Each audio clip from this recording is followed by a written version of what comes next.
பூதை மண்ணின் மைந்தன், ஏழை மக்களின் நாயகன், மக்களுக்கு அள்ளித்தந்த வள்ளல், இளம் தொழில் அதிபர், புதுமையின் நாயகன், VNR ட்ரஸ்ட் நிறுவனர் VN ராஜன் இறைச்சைக்குளம் மண்ணில் மக்களின் நாவிற்கு சுவையூட்டும் வண்ணமாக நாஞ்சில் VNR பிரியாணிஸ் உணவகத்தை துவங்கியுள்ளார். துவக்க விழா நவம்பர் 3 மாலை இறைச்சிக்குளம் சந்திப்பில் திமுக குமரி கிழக்கு மாவட்ட செயலாளரும் நாகர்கோவில் மாநகராட்சி மேயர் மகேஷ் தலைமையில் VN ராஜன் அவர்களின் தந்தை நல்லக்கண்ணு நாடார் ரிப்பன் வெட்டி உணவகத்தை திறந்து வைத்தார். திறப்பு விழாவை முன்னிட்டு மக்களுக்கு நவம்பர் 4 அன்று புரோட்டா ₹1, 5ஆம் தேதி டீ ₹1, நவம்பர் 6ஆம் தேதி அன்று பிரியாணி ₹50 வழங்குகிறோம் என்று VN ராஜன் தெரிவித்தார். இந்த மகிழ்ச்சிகரமான நிகழ்வில் திமுக கழக நிர்வாகிகள், நண்பர்கள், உறவினர்கள், பொதுமக்கள் கலந்து கொண்டு சிறப்பித்தனர்.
இறைச்சிக்குளம் பகுதியில் நீங்கள் இந்த உணவகத்தை திறக்கணுங்கிறது உங்கள் எண்ணத்தில் இருக்கு? நல்ல கேள்வி. முதல்ல பார்த்தீங்கன்னா, நம்ம உடல் ஆரோக்கியமாக இருக்கணும்னா, அதுக்கு முழு முதற் காரணம் நம்ம சாப்பிட்ற உணவு தான். உணவு நம்ம எப்படி சாப்பிட்றோமோ, அந்த உணவுக்கு ஏற்றபடி தான் நம்மளுடைய உடலுக்கு நோய் எதிர்ப்பு சக்தி அதிகமாகி நம்ம நல்ல ஒரு ஆரோக்கியமான வாழ்வை வாழ முடியும். ஸோ இதை நான் சின்ன வயசுலேருந்து நான் யோசிக்கும்போது, கண்டிப்பாக நம்மளால் மக்களுக்கு ஒரு நல்ல ஒரு உணவை கொடுக்கணும். இப்போ பழைய காலத்தில் பார்த்தீங்கன்னா, என்ன பண்ணுங்க, ஃப்ரோசன் சிக்கன் யூஸ் பண்ண மாட்டாங்க, டால்டா யூஸ் பண்ண மாட்டாங்க, அஜினோமோட்டோலாம் கிடையாது. ஸோ இப்போ உள்ள காலகட்டத்தில் அந்த உணவு பழக்கம் வந்து எல்லாமே மாறிச்சு.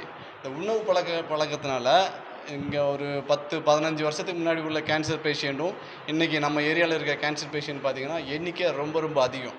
சரியா? நிறைய பேருக்கு தெரிய மாட்டேங்குது. இந்த கேன்சர் வர்றதுக்கு ஒரு மறைமுகமான காரணம் நம்ம எடுத்துக்கிற உணவு. அதனால நான் என்ன நினச்சேன்னா, கண்டிப்பாக நம்ம வெளிநாட்டில் கொடுக்குற மாதிரி ஒரு ஆரோக்கியமான உணவு, உணவில் டால்டா இல்லாமல், அஜினோமோட்டோ இல்லாமல் நல்ல ஒரு உணவு மக்களுக்கு கொடுக்கணும்னு நினச்சேன். ஸோ அதன் காரணமாக தான் இன்றைக்கி இந்த ஒரு ஹோட்டலை நான் ஓப்பன் பண்ணியிருக்கிறேன். ஸோ இந்த ஓப்பன் பண்ணிவிட்டு நம்ம ஃப்யூச்சரில் நல்ல ஒரு உணவு மக்களுக்கு கொடுத்து மக்கள் ஆரோக்கியமாக வாழறதுக்கு நான் கண்டிப்பாக உறுதியாக துணையாக நான் இருப்பேன். உணவு வகை பார்த்தீங்கன்னா, ஏழை மக்கள் சாப்பிட்ற அளவுக்கு வந்து ஒரு ஹோட்டலில் போய் சாப்பிட முடியாத சூழ்நிலை இருக்குது. ஆனால் அப்படிப்பட்ட ஒரு சூழ்நிலையில் நீங்கள் உங்களுக்கு திறப்பு விழாவில் அனைத்து மக்களும் சாப்பிட்ற மாதிரி ஒரு விஷயத்தை பண்ணியிருக்கீங்க. அது பரபரப்பாக இந்த பகுதியில் பேசப்பட்டிருக்கு. அது என்னங்கிறத நீங்களே சொல்லுங்கள். அது முதல்ல நான் சொன்ன மாதிரி, இப்போ நீங்கள் பார்த்தீங்கன்னா சத்தான உணவு லைக் ஆர்கானிக் ஃபுட்டு, ஒரு ஆர்கானிக் ஃபுட்டு ஒரு ஹோட்டலில் போய் சாப்பிடணும்னா ஒரு நடுத்தர வர்க்கமோ இல்லை ஏழை மக்கள் போய் சாப்பிட முடியாத பட்ஜெட்டில் தான் அவங்க இன்றைக்கி கொடுத்துட்டு இருக்கிறாங்க. சரியா?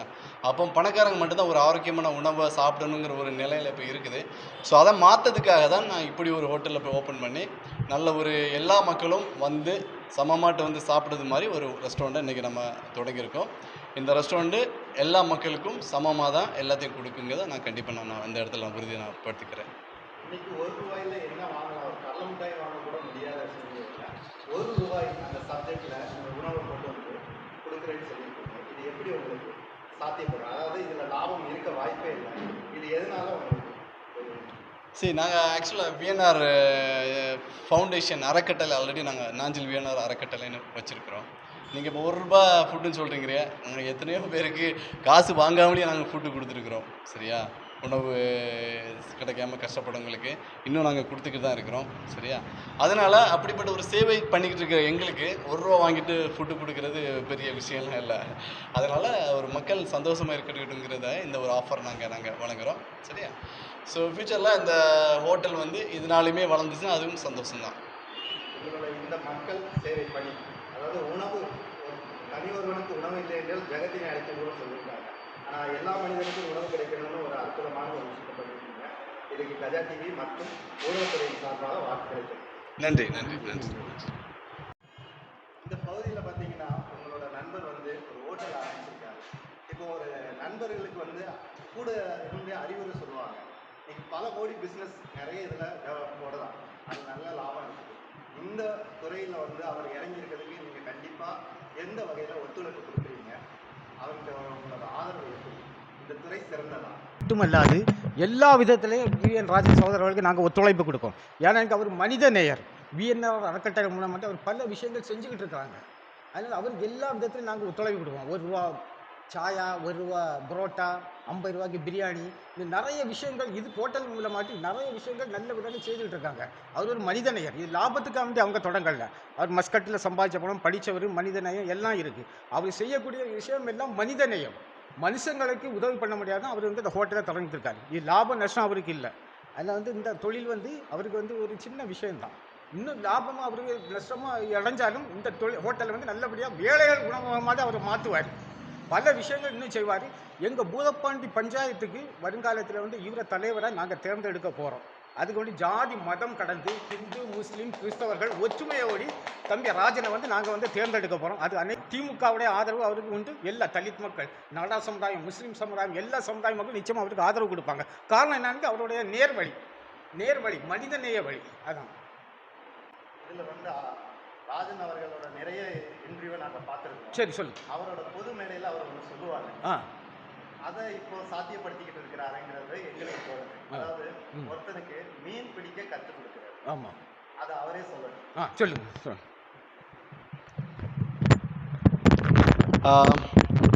பாருங்கள், இப்போ ஒருத்தர் இப்போ கஷ்டப்படுறாரு. இப்போ அவருக்கு நம்ம உதவி பண்ணணும், சரியா? இப்போ நமக்கு ஒரு நாள் உதவி பண்ணலாம், 2 நாள் உதவி பண்ணலாம், கூடலாம் 10 நாள் இல்லை 1 மாதம் உதவி பண்ணலாம். ஸோ வருஷம் முழுவதும் நம்ம வந்து உதவி பண்ணிக்கிட்டே நம்ம இருக்க முடியாது. ஏன்னா எல்லாருக்கும் ஒவ்வொரு தனிப்பட்ட கமிட்மெண்ட் இருக்குது. ஸோ ஒருத்தவங்களை உதவி பண்ண பிறகு அடுத்தவங்கள நம்ம உதவி பண்ண போகணும். அப்போ இந்த இடத்துல நம்ம உதவி பண்ணுறதை விட என்ன பண்ணணும், அவங்களா அந்த உதவியை அவங்களா அதை எடுக்கிற மாதிரி பார்க்கணும். இப்போ அவருக்கு இப்போ வேலை இல்லாதனால தான் இப்போ அவருக்கு காசு இல்லை. அப்போ அவருக்கு ஒரு வேலை கிடச்சுன்னா அந்த வேலை மூலம் அவர் சம்பாதிக்கும் போது அவருக்கு தேவையான இதை அவரே நிறைவேற்றிக்கிறவர். அதான் சொல்லுவாங்க, நம்ம மீனை கொடுக்கறத விட மீன் பிடிக்கிறத எப்படின்னு கற்றுக் கொடுக்கணும், சரியா? அப்படி கற்றுக் கொடுத்தோன்னா அவரோட வாழ்க்கையும் அவரோட குடும்பத்தையும் அவர் பார்த்துக்குவார். நம்ம டெய்லி அவரை போயிட்டு நம்ம என்ன ஏதுன்னு கேட்க வேண்டிய அவசியம் கிடையாது. ஸோ அதை தான் நம்ம இன்றைக்கி பண்ணிகிட்ருக்குறோம். இப்போ நம்ம மட்டும் நல்லா இருந்தால் போதாது இல்லை, நம்மளை மாதிரி 4 பேர் இன்னும் நல்ல ஒரு வேலையில் சேர்ந்து அந்த சம்பாதிச்சு அவங்க குடும்பத்தில் பொருளாதாரத்தை உயர்த்தி அது மூலமாக அவங்க இன்னும் ஒரு 10 பேருக்கு 20 பேருக்கு ஹெல்ப் பண்ணால் நம்முடைய சமுதாயம் வளர்ந்துக்கிட்டே இருக்கும். இதுதான் பழைய காலத்தில் திராவிடம் பண்ணிச்சு. இப்போ அதை ஃபாலோ பண்ணி நாங்களும் அதை பண்ணிக்கிட்டு இருக்கோம். கண்டிப்பாக இன்னொரு காலத்தில் நான் கண்டிப்பாக அதை பண்ணுவோம். பெரிய பார்த்தீங்கன்னா ஒரு பெரிய முயற்சி பண்ணியிருக்கிறாரு அவரோட இணைந்து. இவங்க 2 பேர் பண்ணது இன்னைக்கு ஒரு இளைய சமுதாயத்துக்கு ஒரு முக்கியமான விஷயம். போதை ஒழிப்பு, இளைஞர்களை விளையாட்டுத் துறையில் திருப்பியிருக்காங்க. இதில் உங்கள் நண்பரும் நீங்கள் செய்த விஷயங்கள ராஜனனை பொறுத்த வரைக்கும் சமத்துவமான ஒரு எண்ணம் கொண்டவர். எனக்கும் அதே மாதிரி ஒரு சமத்துவமான எண்ணம் கொண்டவர். வருங்காலத்தில் வந்து இளைஞர்கள் வந்து ஒரு 1990க்கு முன்னாடி வந்து நல்ல உணவுகள், நல்ல விளையாட்டு, நல்ல உடல் மேம்பாட்டெலாம் வச்சுருந்தாங்க. இப்போ உள்ள சூழ்நிலையில் வந்து பார்த்திங்கன்னா அந்த மாதிரி விளையாட்டு கிடையாது, நல்ல உணவுகள் கிடையாது. ஆனால் அண்ணன் வந்து அந்த ரீதியில் வந்துக்கிட்டு ஒரு சமத்துவத்தையும் நல்ல உணவையும் விளையாட்டையும் ஒரு ஆர்வமாக இருந்துட்டோம்னா எனக்கு ஒரு கிஃப்டாக கிடச்சது தான் விஎன் ராஜன் அண்ணன். அவங்க கூட சேர்ந்து பணி பண்ணுறதுல ரொம்ப மகிழ்ச்சியாக இருக்குது. அவங்க வந்து எப்படி சொல்கிறதுக்கு, இந்த கன்னியாகுமரி மாவட்டத்துக்கு, இந்த குமரி மாவட்டத்துக்கு தோவாலவட்டம் புதப்பாண்டி பேரூராட்சிக்குள்ளாடி கிடச்ச ஒரு மிகப்பெரிய ஒரு லக்கி காயின் எல்லாத்துக்கும். ஸோ அதை எல்லோரும் நல்ல விதமாக பயன்படுத்திங்கன்னா ஃப்யூச்சரில் அவங்கவுங்க நல்லா இருப்பாங்க. ஏன்னா வாழ்க்கையில் வந்து 1000 வருஷ காலங்கள் இனி வாழ போகிறதில்ல, 100 வருடங்கள் இனி கிடையாது. இருக்கிற காலங்களில் நம்ம நல்லா வாழ்ந்து நல்ல உணவுகள், நல்ல விளையாட்டுகளையும் அது மூலமாக நல்ல கல்விகளை கற்கக்கூடிய விஷயங்களை வந்து நம்ம விஎன்ஆர் அறக்கட்டளை மூலமாக நிறைய விஷயங்கள் நம்ம பண்ணிகிட்டு இருக்கோம். நிறைய பேருக்கு உணவு கொடுத்துட்ருக்குறோம். நிறைய விளையாட்டு மேம்பாடு, அது மருத்துவ உதவிகள், படிப்பு உதவிகள், வீடு இல்லாதவங்களுக்கு வீடு செஞ்சு கொடுக்குறது எல்லாமே நம்ம நிறைய போய் செய்கிறோம். உண்மையிலே கஷ்டப்படுறவங்கள நம்ம தேடி போய் பண்ணுறோம். இந்த மாதிரி நல்ல விஷயங்களை செய்யக்கூடிய விஎன்ஆர் அறக்கட்டளை வந்துக்கிட்டு மேலும் நாஞ்சில் விஎன்ஆர் பிரியாணிஸும் வந்து இன்னும் மேலும் நல்லா வரும். அதோடைய குமரி மாவட்டோடைய ஒட்டுமொத்தமான இளைஞர்களும் சமத்துவத்தோடு இந்த இதுக்கு வந்து நீங்கள் சப்போர்ட் பண்ணி மேலும் எங்களுக்கு நல்ல ஒரு வாய்ப்புகளை அளிக்கணும். நன்றி, வணக்கம். இப்போ உங்களோட நண்பர் இந்த ஒரு அருமையான உணவகத்தை திறந்திருக்கிறாரு. அரசியல் பயணங்கிறது ஒரு கரடு முரடான பயணம். அதுலேயும் இவர் ஒரு அயலகத்தில் இருக்கிறார், அயலக அணி. அங்கே இருந்துக்கிட்டு மக்கள் சேவை நிறைய பண்ணிட்டு இருக்கிறாரு. இவர் எப்படி எந்த விதமான கையாளர் எடுத்திருக்கிறாரு, அதோட விவரங்கள் இருக்கு. மனுஷனுக்கு 3 மிக முக்கியமான விஷயம்: உணவு, உறைவிடம், உடல். அந்த 3 விஷயத்துலையும் நான் செய்கிறேங்கிற ஒரு விஷயத்தை எடுக்கிறவன் தான் தெரியும். ஃபஸ்ட். 2வது விஷயம், நான் குழந்தையாக இருக்கும்போதே எனக்கு அவங்க அண்ணன்லேருந்து அவர் எல்லாருமே தெரியும். நாங்கள் எல்லாம் ஒரே ஊரில் வளர்ந்தோம், படிச்சிருக்கோம். படித்து என்ன செய்யணும் தெரியாமல் இருக்கிறோம். அதுக்குள்ள வருமானமும் பொருளியல் எல்லாத்தையும் நம்ம கிளம்பி பார்த்தாலுமே அதை தாண்டி நான் இந்த ஊரில் பிறந்தேன், இந்த ஊருக்கு நான் செய்வேன் அப்படின்னு கைவிட்டு எடுக்கிறது ஒரு 10 பேர் இருப்பார். 10 பேர் இல்லை, இன்னைக்கு தம்பி ஒரு ஆள் தான் இருக்கிறப்ப செய்கிறாப்ப. இன்னைக்கு மட்டும் இங்கே பேட்டி எடுக்கிறதுக்குனாக நான் பதில் சொல்லலை. ஒவ்வொரு வருஷமும் ஏழை பிள்ளைகளுக்கு துணி எடுத்து கொடுக்குறேன், புக்கு எடுத்து வாங்கி கொடுக்குறதுலேருந்து நான் சொந்த பணத்தை செலவழித்து செய்கிற ஒரே ஒரு மனுஷன் தம்பி ராஜன். தெரியும், அதுக்கு சாட்சி நம்ம முன்னாடியே இருக்கிறப்ப நம்ம தம்பி ஒன்றும் இல்லை. இதனால என்ன வந்தாலும் சரி தம்பி கூட எல்லா விஷயத்துக்கும் நம்ம